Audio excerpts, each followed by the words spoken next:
도서관 대출순위까지 서양 고전으로 바뀔 정도가 됐다고 하는데 지금 제 오디세이 덕분에 지금 교수님 굉장히 바쁘시죠? 예, 평소보다 조금 더 바쁜 것 같습니다. 그죠.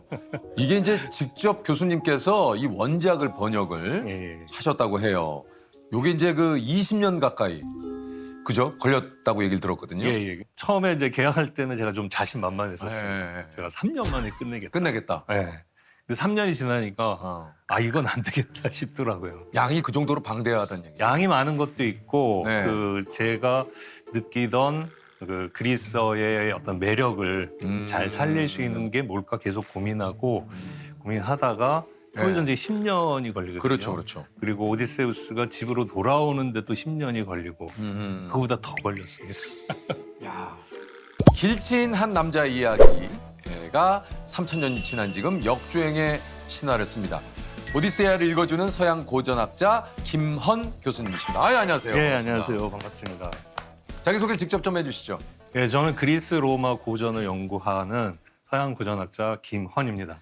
야, 지금 교수님의 서양 고전학 강의가 10년 넘게 지금 서울대 인기 강의 중에 하나인데 이게 저 도서관 대출순위까지 서양 고전으로 바뀔 정도가 됐다고 하는데 지금 제 오디세이 덕분에 지금 교수님 굉장히 바쁘시죠?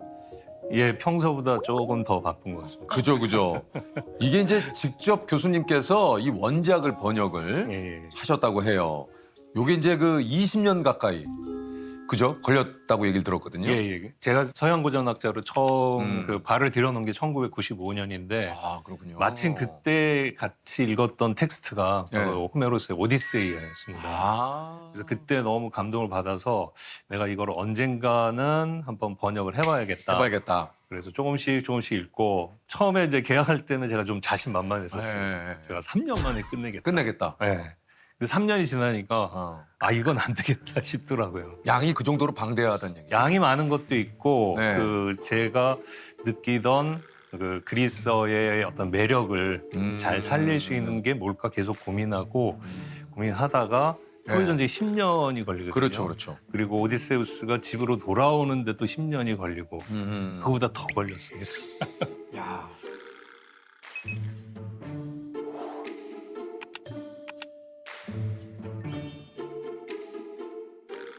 그래서 오디세이를 보기 위해서는 오디세이야. 이 진짜 말 그대로 이 책을 좀 보고 가면 예. 원작으로 알고 훨씬 더 재밌다. 예. 알고 가면 아는 만큼 또 보이고 아. 더 생각할 거리들이 있어서 최소한의 뭐 줄거리라든가 캐릭터들이라든가 이런 거 정도는 알고 가시면은 좀 더 도움이 되지 않을까.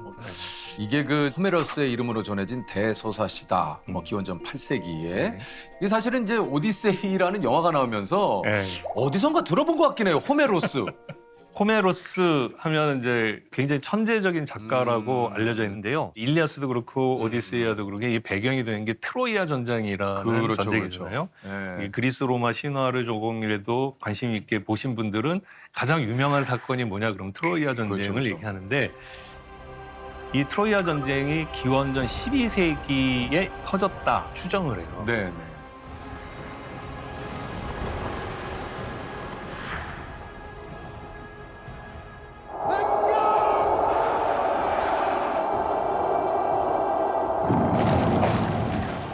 전쟁이 12세기라고 그러면 이 사람이 8세기 정도, 9세기에서 8세기 정도 활동한 사람이거든요. 그렇군요. 그러니까 그 기간이 한 400년 가까이 되잖아요. 400년 동안은 입에서 입으로 기억에서 기억으로 전해지다가. 이게 전해지다가 네. 호메로스가 딱 보니까 야 이거는 정말 한번 모아봐야겠다. 아. 그러면서 이야기를 두 개로 만들어 놓은 거죠. 이분이 이걸 이제 두 개로 만들어. 네, 일리아스, 오디세이. 아. 근데 너무 잘 만들었다고 이제 평가를 받는 거죠. 이게 지금 서양 문학사의 영원한 1, 2번이라고 이게 이제 얘기를 하고 이게 콜롬비아대 같은 경우는 뭐 오디세이와 일리아스를 필독서로 읽고 예. 예, 리드 칼리지에서는 입학생들에게 두 책을 선물하기도. 선물하기도. 그렇죠. 아, 그렇군요. 예, 전 세계 어디에든 필독서 목록을 이렇게 보면 일리아스 오디세이아 빠진 대학은 없습니다. 아, 그 정도로 얘기할 수 있습니다. 아니 이게 이제 오디세이아를 쉽게 설명하면 트로이 전쟁 이후에 이제 오디세우스가 이제 집으로 돌아가기 위한 10년의 이야기. 예. 뭐 이렇게 좀 설명할 수가 있는데 Help me go home. 이제 어떤 일을 겪는 건지 조금 더 이제 좀 설명을 좀 해주신다면. 일단 작품 전체로 보면은 이 작품이 24권인데 반으로 정확하게 나눠질 수 있어요. 나눠져서. 그래서 예. 1권에서 12권 그리고 13권에서 24권. 음. 이 둘을 가르는 기준은 뭐냐면 오디세우스가 어디 있느냐예요. 아. 오디세우스가 지금 돌아가야 될 건 자기 집이잖아요. 그렇죠. 자기 고향이고 이타카 섬이라고 하거든요. 그래요.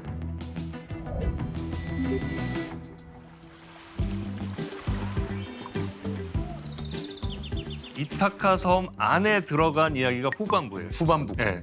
그러면 전반부는 음. 이타카 밖에서 헤매고 있는 아. 이야기인 거죠. 그래서 바깥에 있는 이야기 중에 우리가 잘 알고 있는 그 모험 이야기가 포함되어 있고 그 이야기죠. 그래서 1권부터 4권까지는 오디세우스가 돌아가야 할 이타카의 지금 상황이 어떤지를 보여주는 거예요. 20년 동안 자리 비웠잖아요. 그렇죠, 그렇죠. 자기가 왕인데 그러니까 왕궁은 지금 어떤 상황인가 보면 귀족들이 왕을 기다리는 게 아니라 왕이 죽었다고 전제하고 그 자리를 차지하려고 하는 그렇죠, 그렇죠. 이제 험악한 상황. You're pining for a daddy you didn't even know. 그 중에서 제일 위험한 건 텔레마쿠스예요. 아들. 왜냐하면 후계자가 살아있는 한 자기 자리가 계속 위태로워지죠. 위협받으니까 이거 죽여버려. 이런 험악한 분위기를 딱 그려놔요. 아, 그러니까 오디세우스의 이야기인데 오디세우스가 첫 판에 안 나오는 거예요. 그렇겠네요. 네. 그래서 아니 오디세우스 없는 오디세우스 얘기로 시작하는 이런 구도 자체도 너무나 기막히게 잘 만들어 놓은 거예요. 그러면 이제 사람들이 궁금해질 쯤에 그럼 오디세우스 어딨어? 이렇게 물어볼 거 아니에요? 한편 오디세우스는. 그러면서 이제 오디세우스 있는 자리로 들어가면서 오디세우스 지금 알고 보니 칼립소라는 여신에게 잡혀서 7년 동안 거기 있다. 그러면서 7년째 되는 애 얘는 가기로 결정했다. 아하. 이게 신들의 결정으로 얘기가 되거든요. 그러니까 신들이 야, 쟤 너무 고생한다. 20년 동안 집에 못 돌아가는데 집에 돌아가게 해주자. 그래서 결정을 내려요. 제우스가 땅땅땅 하고. 그래서 이제 출발하는 거부터 5권이 시작돼요. 그 집으로 쫙 들어가는 거죠. 근데 제대로 가지 못하고 또 폭락 만나고 뭐 죽을 여러 가지 뻔하다가 그죠. 파이악스인들이 사는 스케리아라는 섬에 딱 들어가요. 그래서 이제 죽을 똥 살똥하고 들어갔더니 거기에 이제 공주였던 나우시카 공주가 어머 저런 불쌍한 사람 그래갖고 잘 대접해주고 집으로 초대하는 거예요. 잔치도 벌여주고 그러는데 잔치 중에 가수가 나와서 노래를 하는 거예요. 그 노래가 뭐냐면 트로이아 목마 얘기인 거예요. 그러니까 10년 전에 있었던 이야기를 듣는 이 오디세우스의 기분이 어떻겠어요? 그래요. 와, 내가 10년 전에 저랬는데 난 집에 못 가고 이게 지금 여기서 뭐지? 그래서 이렇게 눈물을 살짝 흘려요. 그러니까 알키노스 그 왕이 딱 보고선 저자는 왜 트로이아 목마 얘기를 들으면서 우는 거지? 왜 우는 거지? 야 잠깐 멈춰라. 우리가 이렇게 즐기고 있는데 저 사람한테는 즐겁지 않은 모양이다. 그러면서 이제 물어보죠. 당신은 누구냐? 이름이 뭐냐? 이 세상에 이름 없는 사람은 없다. 그러면서 얘기를 하니까 제 이름은 사실 저 이야기의 주인공 이타카의 왕 라이르테스의 아들 오디세우스입니다. 여기서부터 이제 자기 이름을 밝히는 거죠. 처음으로 세상에 자기를 드러내는 아주 결정적인 사건이라고 볼 수 있죠. 그러면서 8권이 탁 끝나는. 야, 근데 교수님께서는 이 책을 거의 뭐 이야기로 그냥 쫙 와. 이거 너무 재밌네요. 계속 해도 되나요? 예, 예. 그 이제 그렇게 내 이름은 오디세우스다 하니까 알키노우스가 깜짝 놀라는 거죠. 왜냐하면 지금 가수가 노래를 부르고 있는 그 주인공이 여기 와 있는 거예요. 그러니까요. 너무 놀랍잖아요. 트로이아 전쟁의 영웅인 당신이 어쩌다가 10년 동안 집에 못 가고 여기까지 왔느냐. 너의 이야기를 해달라. 여기까지 온 이야기를. 그러니까 오디세우스가 이제 거기서부터 얘기를 하는 거예요. 내가 어떻게 하다 여기까지 왔는지 하면서 10년 동안의 얘기를 하는데 이게 우리가 잘 알고 있는 오디세우스의 모험 이야기입니다. 그게 9권부터 9, 10, 11, 12권까지 쫙. 그 이야기고. 네. 그러니까 이 책을 읽기 어려움을 느끼시는 분은 나는 그 뭐 외눈박이 눈 찌르고 막 이런 거 보고 싶은데 그러면 앞에 뒤에 거 다 빼고 9권부터 12권만 읽으셔도 돼요.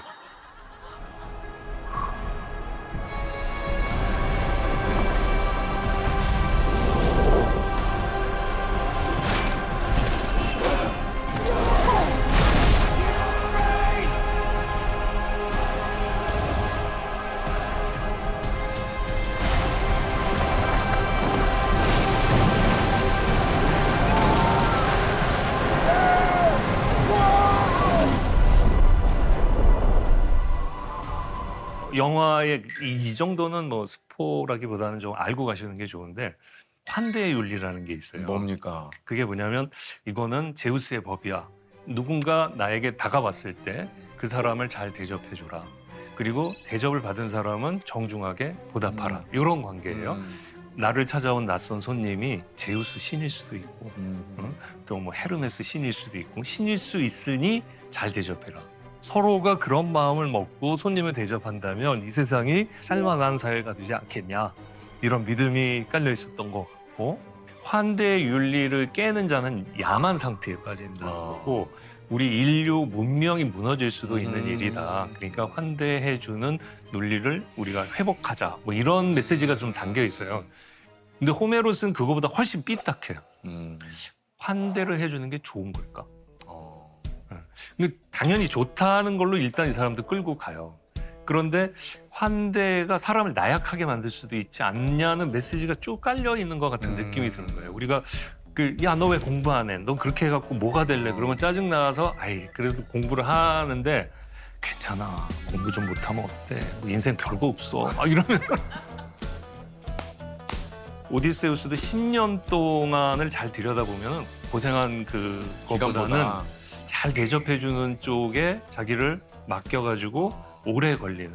근데 그 놀란 감독 영화를 보니까 그런 세팅을 다 뺐더라고요. 그러니까 오디세우스는 고통스러운 상황 속에서 집으로 가려는 의지를 꺾은 적이 없는 사람으로 나오는데 원작에서는 네, 그렇지 않다. 실제 작품 속에 보면 우리랑 너무 비슷해요. 아하. 놀란 감독은 아주 놀라울 정도로 오디세우스를 아내에게 충실하도록 만들었고 근데 원작에서 보면은 1년 동안 키르케랑 부부관계로 살고 그 사이에 자식도 태어나고 그 칼립소랑 그 7년을 또 살거든요. 아주 나약한 인간, 욕망에 휩쓸리고 유혹에 넘어갈 수도 있고 이게 좀 이율배반적이긴 하죠. 근데 그게 인간의 본연의 모습은 아닐까? 또 이렇게 생각해 볼 수 있는 여진이 있죠. 영화에서는 고생 끝에 오디세우스가 집으로 돌아오잖아요. 원작에서는 어떻게 끝이 납니까? 일단 집에 돌아오면은 자기 자리로 가야 되잖아요. 그러니까 아까 말씀드린 대로 도성 안에서는 오디세우스의 빈자리를 찾아야겠다고 모인 사람 수가 108명이 된 거예요. 그러니까 만약 오디세우스가 야, 나 왔어. 니네 비켜. 그러면 그 사람들이 가만히 있겠어요? 가만히 안 있죠. 네. 그 앞부분에 13, 14, 15, 16권은 바깥에 있는 거예요. 도성 바깥에. 바깥에서 어떻게 하면 저놈들을 다 처단하고 내 자리 찾을 수 있나 작전을 짜는 거예요. 그러다가 17권 딱 시작되면 도성으로 거짓말처럼 발을 딱 들여요. 들이게 됩니까? 네. 딱 들여갖고 17, 18, 19, 20권까지는 그 들어가서 자기 자리를 이제 실질적으로 탐색하는 거죠. 어떤 놈이 나를 도와줄 수 있을까? 어떤 놈은 처단해야 되는가? 나를 배신한 자는 또 누군가? 이런 걸 면밀히 살펴봐요. 아까 말씀드린 대로 이제 도성 안 바깥에 있다가 도성 안으로 들어가서 자기 왕궁에 들어왔는데 자기를 전혀 밝히지 않는 거예요. 그러니까 그러면서 그것도 참 이렇게 쉽지 않은 일이에요. 네, 쭉 살펴보다가 마지막에 아내를 만나요. 아내를 만나는데도 근데 아내가 몰라 봐요. 근데 그 장면이 기가 막힌데 20년 만에 아내를 만났잖아요. 자기가 오디세우스라는 걸 밝히지 않아요. 진짜요? 네, 제가 사실은 오디세우스를 봤던 사람이다. 내가 옛날에 크레타에서도 봤고 트로아에서 봤는데 오디세우스 살아있다. 그러니까 걱정하지 마 기다리시라. 그러면 어머 그래요 뭐 이래야 되는데 근데요. 아 그래요? 이러는 거예요. 20년 동안 그런 사람이 한둘이 아니었어요. 그러면서 뭐라 그래 그 말을 듣는 순간 나 이제 안 기다릴 거예요. 이 108명 중에 한 명을 뽑아가지고 내 남편으로 삼을 거야 이러는 거예요. 얼마나 기가 막혀. 20년 동안 자기는 여기로 그러니까. 향해 왔는데 그리고 그 여자는 20년 동안 그 자리에 지켰는데 그러니까 기가 막히고 가슴이 무너질 일이죠. 그리고 21권 딱 시작되면 칼쏘기 시합이 돼요. 2월 열리는 거예요. 다 실패하고 이제 오디세우스만 성공해요. 거기서 이제 딱 가면 벗고 21권에서 내가 오디세우스야. 아우 짜릿하네. 그러니까 그동안 자기를 감추고 있던 모든 것들을 다 벗어던지고 자기가 오디세우스인 걸 딱 밝히면서 내가 이 화살로 지금까지 써본 적이 없는 관역을 향해 쏘리라. 그래서 사람들이 하면서 쫙쫙쫙 108명 다 죽여. 마침내 이제 아내를 만나서 포옹하면서 그 20년 만에 귀환을 완성하죠. 근데 문제는 이게 23권인 거예요. 그러면 24권이 남아. 한 권 남았잖아요. 여기서 끝나면 딱 좋겠는데 근데요. 깔끔하잖아요. 보통은 이제 영화나 모든 드라마 여기서 끝나요. 네, 헐리우드식이면 여기서 끝나야 돼요. 24권이 있는 거예요. 이건 뭐지? 저도 너무 처음 읽었을 때 너무 놀랬죠. 24권 시작되면은 그 죽은 구혼자들의 넋이 하데스로 저승세계로 내려가는 장면으로 시작되는 거예요. 뭐야? 그 죽은 자들의 행렬이 그 어두침침하게 곰팡내 나는 냄새로 여러 트로이아 그 전쟁에 참여했던 전사들이 또 이런저런 얘기를 나눠. 그리고 이제 오디세우스가 자기 아빠를 만나서 탁 그 껴안는 장면이 있어요. 근데 그 장면 바로 뒤에 또 뭐가 있냐면 구혼자들의 부모들 얘기가. 이 구혼자들의 부모들의 분노가 막 거기서 폭발해요. 무장하자. 그래갖고 칼을 들고 창을 들어요. 엄청난 수가 오디세우스를 죽이겠다고 쫙 몰려들어요. 요 한 권 남았는데 여기가 쭉 지는 이제 몇 줄 안 남았는데 이 엄청난 사건이 벌어지려고 하는 그 장면이 있어서 야 이거 어떻게 끝내려고 그러나? 그렇죠. 얼마 안 남았는데. 네. 이거 어떻게 하지? 그러고 있는데 갑자기 하늘에서 제우스가 번개를 퍽 던져요. 야 그만해. 그러더니 또 아테나 여신이 딱 내려오더니 싸우지 마라. 니네 옛날에 잘 지냈잖아. 그리고 끝나요. 금마무리잖아요. 이런 금마무리가 이게 마치 시청률 안 나오는 무슨 주말 드라마 마치 끝내듯이. 근데 사실 이렇게 드라마 끝나면 원성이 자자해요. 23편까지 재밌게 보다가. 3000년 동안 원성이 자자했어요. 아 진짜로? 왜 이렇게 끝내냐. 이거 작품성이 확 떨어진다. 이거 걸작 아니다. 막 이런 주장들도 했는데 교수님은 뭐라고 24권을 좀 해석하고 싶으시죠? 저는 그거 24권이 없으면 우리는 찬란한 그 모습만 보고 박수 치고 끝나는데 해피엔딩이죠. 근데 그걸로 끝인가라고 호메로스가 질문을 던지는 거야. 아 이게 과연 끝이냐? 야 끝이냐? 이렇게 주인공이 행복하게 돌아와서 행복하면 끝이냐? 그렇죠. 아하. 거기엔 그늘이 있다. 누군가는 눈물을 흘리고 있고 누군가는 아파하고 있다. 이렇게 저는 해석하고 나니까 24권이 너무 멋있는 거예요.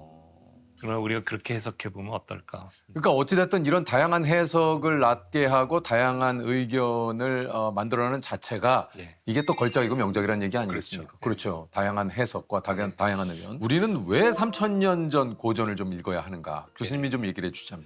저는 그게 질문의 힘이 아닌가. 그러니까 인생은 뭐고 너는 뭔가 이런 것.